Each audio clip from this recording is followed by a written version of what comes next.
As the world changes, technology allows us to connect with people all over the planet without leaving our bedrooms. BNN Anchor Zach Clark takes you inside the homes and lives of those that are on the forefront of what is happening in our everyday lives and beyond. Now, for a closer look at our world, let's go inside Zach's bedroom for another bedtime story.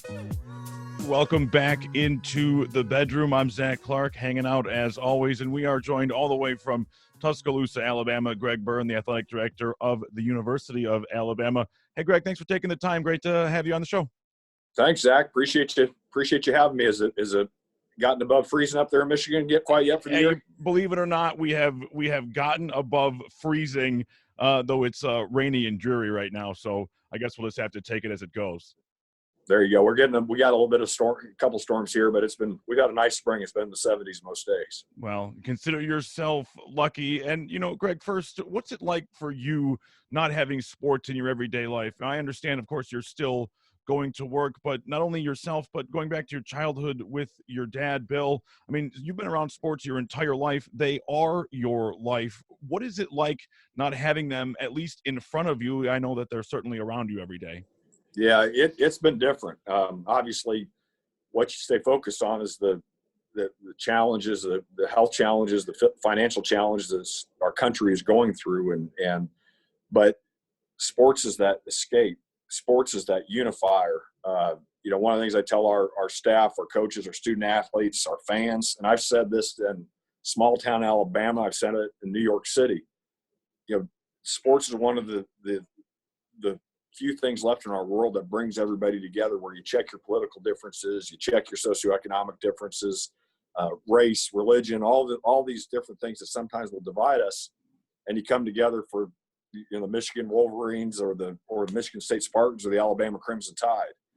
And so biasly, as somebody that's been around it my whole life, I think we need more things like what college sports is and what sports is in general. But on top of that, it was weird. So we were at the SEC men's basketball tournament in Nashville when all of this happened. And we went from either Tuesday or Wednesday that week, where we have all the SEC ADs in the same room. And we're like, okay, we're going to play this. We're going to play the SEC men's tournament, full stands, everything's normal. To later that day, it was like, well, I think we're going to play the games that night. People can attend. But starting tomorrow, there's not going to be any fans, but we're still going to play the games. By the next morning, Wednesday morning, I think it was, everything was canceled. And then soon after, the NCAA tournament was canceled, and then our whole spring sports season. Well, this is only March. March, April, May, June is usually, as far as an AD goes, your busiest time of year. And so I looked at the calendar, and while I've been going from Zoom call to Zoom call all day long, almost every day, and trying to take the weekends off, I have my nights free, which I've never had before. And so it's kind of weird being home at night and not being around our student athletes and having our community come together for our different sporting events. And so it's been very strange. Been able to stay in contact with a lot of our student athletes, talking with them during this time. We had a head coaches call earlier today, trying to make sure our head coaches are in regular contact with their kids. And so you're trying to make the best you can under the situation, but it's like something none of us have ever been through, and hope we'll never go through again. A big part of your job, Greg, is concrete planning, right? You're going to play certain games on certain days in certain places on certain networks, right? I mean, depending on the sport, but that's the one thing that's guaranteed in sports usually is these games are going to be played on these days. And right now, certainly the spring sports are, that's all off the table. But, going forward, specific to football, what's the process like when it comes to preparing student athletes and protecting them? And do you think, the best way to move forward? I know the SEC is going to get together on Friday and vote about having kids come back in a certain capacity June 1st. And one of the things that's been so challenging about this, and you can relate as much as anybody, is that it is so difficult, as this is brand new. There's no blueprint for this. So how are you guys approaching it, especially when it comes to football? Because, I mean, you know this better than anybody. Football is king, and, at Alabama, you're sitting on top of the throne. Yeah, well, So what we've been able to do early on, it was pretty much all locked down. All of our student athletes left campus, minus some international kids or some kids who had some hardships at home to where it was better off for them to be here. But our campus was pretty empty, as it was almost across the country. But what we were allowed to do pretty early on was our strength coaches were able to communicate with the kids. And the thing, and that, again, at this level, whether it's Michigan, Michigan State, or Alabama, or Arizona, which you and I have similar ties to, and or where else, most of those kids have aspirations beyond the university. Right. Whether it's a professional team, whether it's a national team, an Olympic team, whatever it may be. And so that for them to get to this level, their self-discipline is usually at a pretty high level when it comes to what they need to do from an athletic standpoint. They come across all various levels academically, but even then, it's often, if you're really good at what you're doing athletically and discipline there, it's often going to carry over to your academic side too. So our strength coaches have been able to stay in communication with them. They can't require workouts, but they can offer workouts to do if they so choose. The great majority of the kids are doing that on their own because they want to do that. They want it when the time comes that they are able to come back, whenever that is, and if it's June or July, whatever it may be, that they're ready to go and that they haven't missed a beat. So the challenge we're having right now is in some of our states in the Southeastern Conference and other parts of the country too. I know Utah, for instance, has opened up gyms. Gyms are open in Alabama now. Gyms are open in Texas, Tennessee, Florida, I think is about to happen.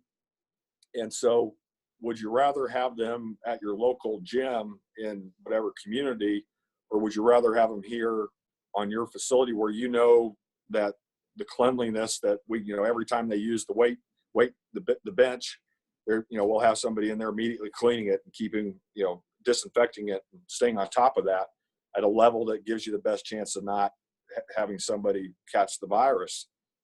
But I also understand when you put more people together, that increases the chance of that. So it's really kind of a push-pull here to where you really want to have your kids here because we think it's the safest place to be. But you also know if you bring them together, there's a chance that it could spread amongst an individual team or an individual group.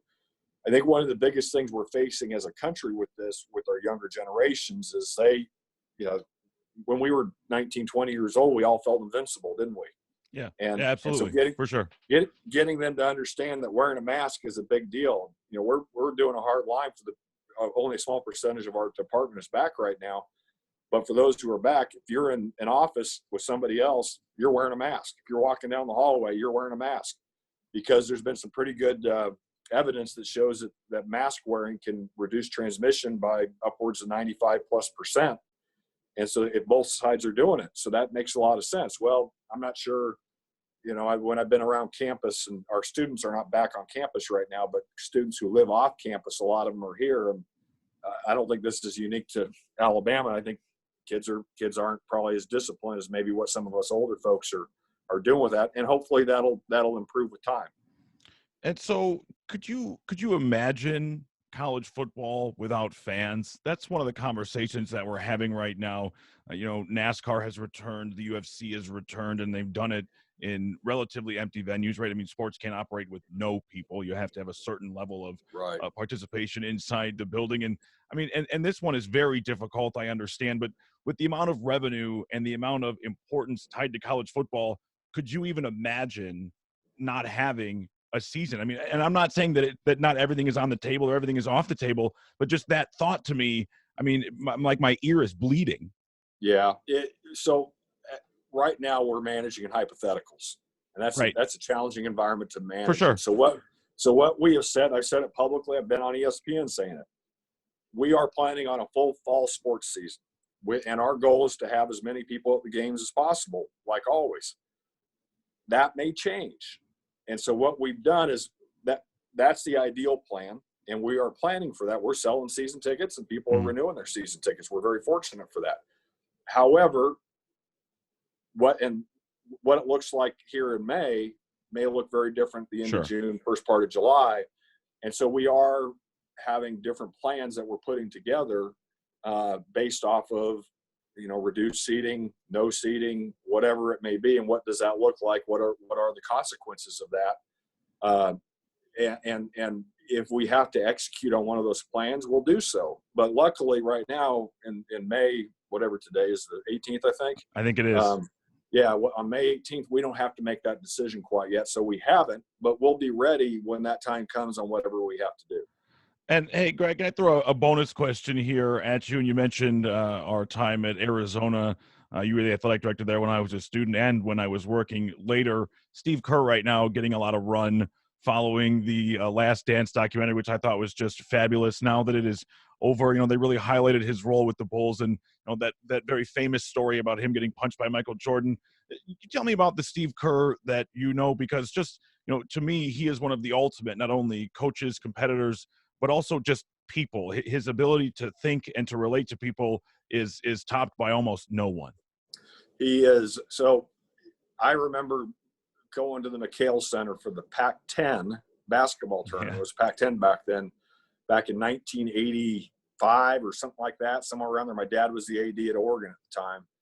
And they had Sean Elliott and Steve Kerr on the same team. And so every time that Steve would knock down the three, 14,000 in McHale would yell out, Steve Kerr. And it was really a special deal. And so, I think Steve was either going to go to Cal State Fullerton until right at the end, Lute Olson came in and offered him a scholarship to Arizona, which was one of the great decisions that Coach Olson ever made. He made a lot of good ones. That was one of the best.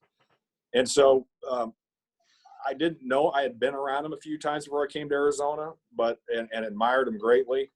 And then when I got there, I was like, man, I'm gonna figure out a way to meet Steve Kerr. And then when I did, I was like, what a humble, nice guy. And he was retired at this point. He was doing broadcasting. And so I went over to San Diego and saw him a couple of times. We had a few meals together and I really was honored when he was thinking about getting into coaching. We had breakfast one day at the Final Four. And so, he was saying he wanted to get in the NBA and probably was going to have some opportunities, which he's such a leader that you see that. But understanding his history with his dad from Beirut University and how he left UCLA to go over there and be the president. And I didn't know until last night that he was going to be the vice president until the president was assassinated. Yeah. And then the same thing happened to his dad. And he takes stands on things that he believes in. And he's very well thought out. He's a very good listener. He's just an incredible person. He and I still stay in contact. He and I exchanged texts over this time during the pandemic. And he's somebody I greatly admire, and his ability to see things from a global perspective in a way that I'll never be able to because of what his experiences have been.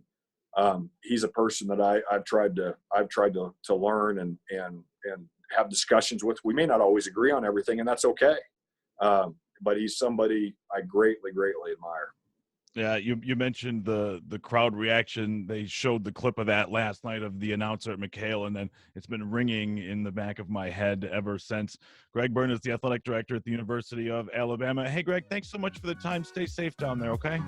Thanks, Zach. Appreciate it. Good to see you and talk to you. Make sure to follow us on TikTok and Twitter for daily BNN news and sports updates. And subscribe to our YouTube channel so you won't miss BNN's Bedtime Stories. This has been a presentation of the Bedroom News Network.